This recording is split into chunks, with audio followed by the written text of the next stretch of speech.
Oi, vamos começar por cultura.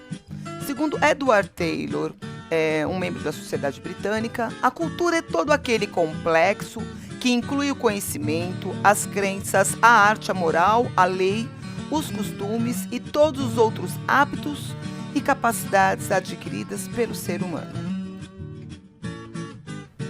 Já a manifestação cultural é toda a forma da expressão humana, onde o ser humano se expressa através de festas, celebrações, rituais, imagens, filmes, objetos. E agora o patrimônio cultural. É um conjunto de todos os bens, manifestações populares, cultos, tradições, tanto materiais quanto as imateriais, as intangíveis, que são reconhecidas de acordo com a sua ancestralidade, sua importância histórica e cultural de uma região. É um bem preservado que possui um valor inestimado para a identidade e a história de um povo. E agora com vocês o professor Anderson, lá do CMSP. Olá pessoal, meu nome é Anderson e hoje nós vamos estudar sobre patrimônio cultural. Então vamos aos nossos objetivos. Primeiro, compreender o conceito de patrimônio cultural. Segundo, compreender o que é um museu e para que ele serve. E por último, visitar o museu virtualmente. A palavra patrimônio origina-se do latim pater, que significa pai em português. Quando falamos em patrimônio, referimos-nos aos bens ou às riquezas de uma pessoa ou empresa. Mas, quando pensamos em patrimônio público e cultural, referimos-nos a tudo que pertence ao país, como os prédios, os serviços, as pessoas, as obras de arte, os monumentos nas cidades, as estradas e os costumes da população. Patrimônio cultural refere-se a um bem material ou imaterial que possua valor significativo para uma sociedade. Esse valor pode ser estético, artístico, documental, científico, social, espiritual ou ecológico.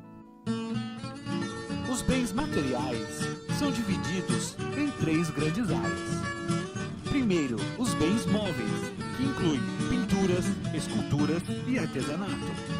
Os bens imóveis, como castelos, igrejas, casas, praças, conjuntos urbanos e ainda locais dotados de valor para a história, para a arqueologia, para a paleontologia e a ciência em geral.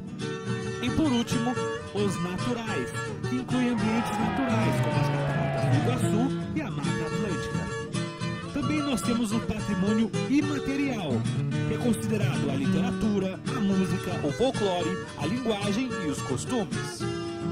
Mas agora fica a dúvida, quem é o responsável por definir o que é patrimônio cultural ou não?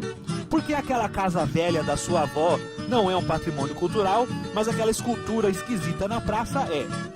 No Brasil, o órgão responsável por preservar e conservar o patrimônio cultural do país é o IPHAN, Instituto do Patrimônio Histórico e Artístico, criado em 1937. Um patrimônio deve ser preservado, ou seja, não pode ser modificado, e isso inclui sua restauração.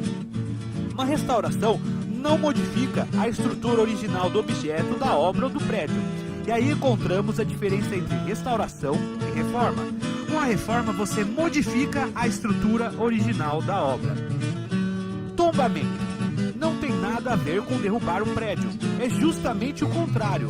É a ação realizada pelo governo para que algo possa ser preservado e considerado um patrimônio cultural. E falando em preservar, vamos falar agora dos museus. Agora, me fala desse aqui. Também de Benin, século VII. Tribo Fula, se eu não me engano. Não. O que foi que disse? Soldados britânicos levaram de Berlim. Não esquenta não, leva embora e tá resolvido. Esses itens não serão vendidos. Como acha que seus ancestrais conseguiram isso? Acha que pagaram um preço justo? Ou que eles tiraram igual tiram tudo que querem? Para que servem os museus? Para responder a essa pergunta, vamos nos utilizar de uma frase do historiador Peter Burke. A função do historiador é lembrar a sociedade daquilo que ela quer esquecer. colecionismo existe com a humanidade desde a pré-história. Como assim? As pessoas coletavam certos elementos que existiam no ambiente em que viviam, os separavam de outros elementos e os guardavam, formando coleções. Essa ideia atravessa a história, como os espólios de guerra que os soldados capturavam, as relíquias religiosas e oferendas mortuárias. Os museus pegam as coleções e as transformam em uma instituição, ou seja, um local existente justamente para manter essas coleções. Podemos dizer que o colecionismo tem a ver com a nossa transitoriedade. Como assim? Não duramos para sempre. Nossa única certeza é: vamos todos morrer um dia. Os museus nascem de uma visão de mundo europeia e, devido à influência que a Europa exerce sobre os outros continentes, principalmente através do colonialismo, se espalha para o mundo. A partir dos séculos 17 e 18, as coleções particulares começam a se tornar museus. Antes disso, apenas nobres tinham acesso às obras de arte. Essa mudança está ligada principalmente à Revolução Francesa, que transformou o Palácio do Louvre, em Paris, no que é considerado o primeiro grande museu nacional de arte. As obras de arte passam a ser um bem público e todos os cidadãos passam a ter direito de usufruir. Ao mesmo tempo, a ideia se espalha para outros países e temos outros museus surgindo, com os museus de arte e os museus de história natural. O século XIX marca o período das luzes dos museus, pois se multiplicam para aumentar acervos e preservar objetos do passado e obras de arte. Então, quando entramos em um museu, temos que ter a noção de que esse espaço é um espaço que existe para a preservação de determinados objetos que foram considerados importantes por uma sociedade em uma época. Esses objetos devem ser discutidos, interpretados e popularizados. O museu é sempre uma amostra da visão dos vitoriosos da história e do gosto de uma determinada elite. Os museus mais recentes, quando são abertos, são pensados na educação da população a partir do gosto de uma determinada classe dominante.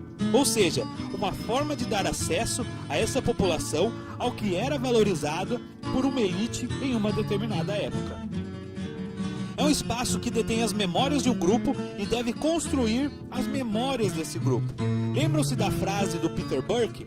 Por que existem os museus do Holocausto ou a Comissão Nacional da Verdade? Ou por que o prédio da Pinacoteca de São Paulo fica onde antes era o prédio do Departamento do DOP? Nós temos o patrimônio cultural material e imaterial. O material são os bens concretos que geralmente possuem valor comercial, como as pinturas, esculturas, monumentos, conjuntos arquitetônicos, entre outros. Ou seja, tudo aquilo que pode ser preservado e tem uma durabilidade considerável. O material você pega.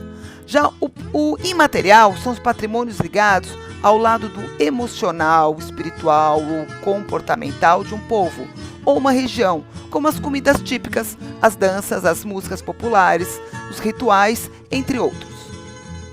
E, por fim, tradições culturais. As tradições culturais são os costumes, as crenças, as histórias, rituais que são transmitidos de geração em geração em uma determinada localidade.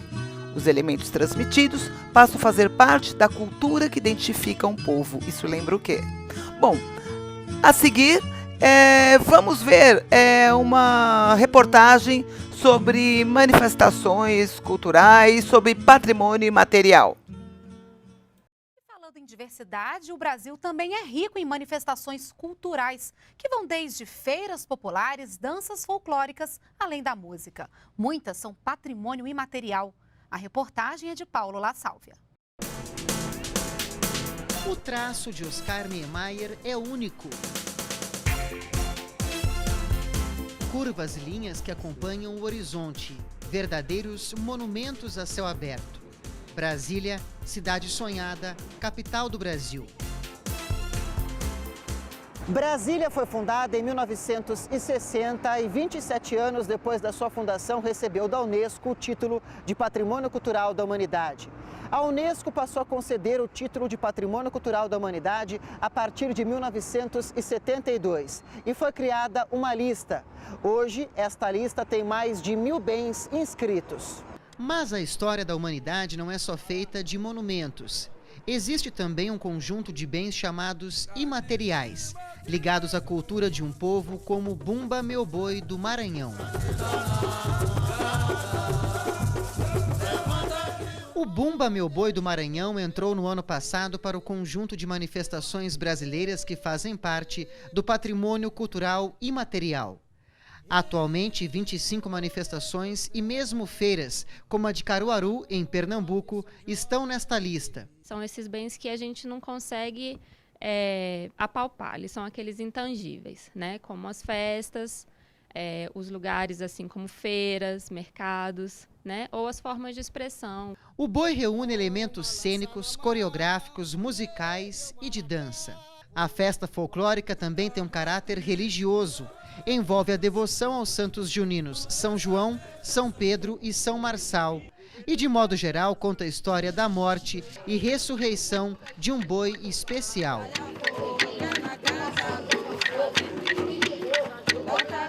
E como o Brasil é uma terra de fluxos intensos, com um movimento de pessoas e de tradições de um canto para outro na história do país, o boi que se originou no Maranhão chegou em Brasília há 49 anos com o mestre maranhense Teodoro Freire. Desde então, o boi do seu Teodoro dá vida a uma manifestação do patrimônio imaterial brasileiro.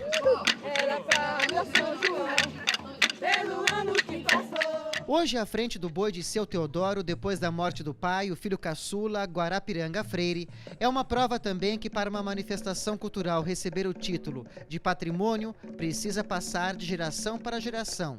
Tem que ser lembrada, renovada, reconhecida como um bem de toda a comunidade. A comunidade é um dos principais fatores para que você possa manter uma cultura tão antiga viva, né? É importante que o Brasil conheça e que o Brasil valorize, né, para que elas tenham exatamente continuidade.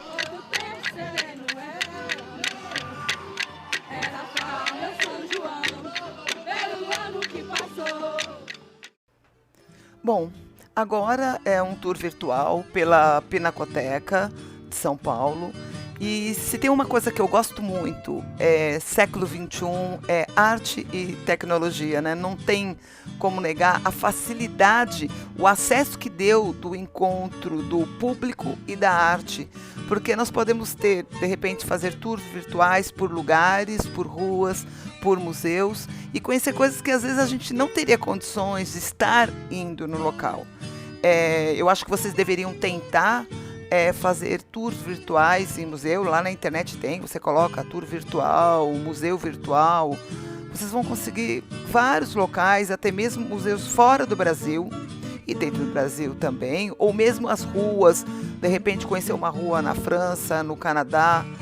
O tour virtual é muito legal. Não dá para ter século XXI sem arte e tecnologia. E aqui, a Pinacoteca de São Paulo, eu acho que seria muito bom se a gente pudesse também estar indo lá, né? Eu acho que, apesar de ser mais difícil, mas seria muito agradável. Enquanto a gente não pode ir, eu aconselho a vocês a tentarem tours virtuais. É muito legal. Tem palácios também de outros países que a gente pode estar conhecendo através de tour virtual. Logo após esse tour pela Pinacoteca, vai ter o que? A atividade de vocês. E aí, um beijo para vocês. Eu espero que tenha sido um pouquinho agradável. E a gente vai ter que estar fazendo um mural também, né? Em determinadas aulas a gente vai ter que estar construindo um mural, que eu prefiro particularmente um mural virtual. Um abraço para vocês.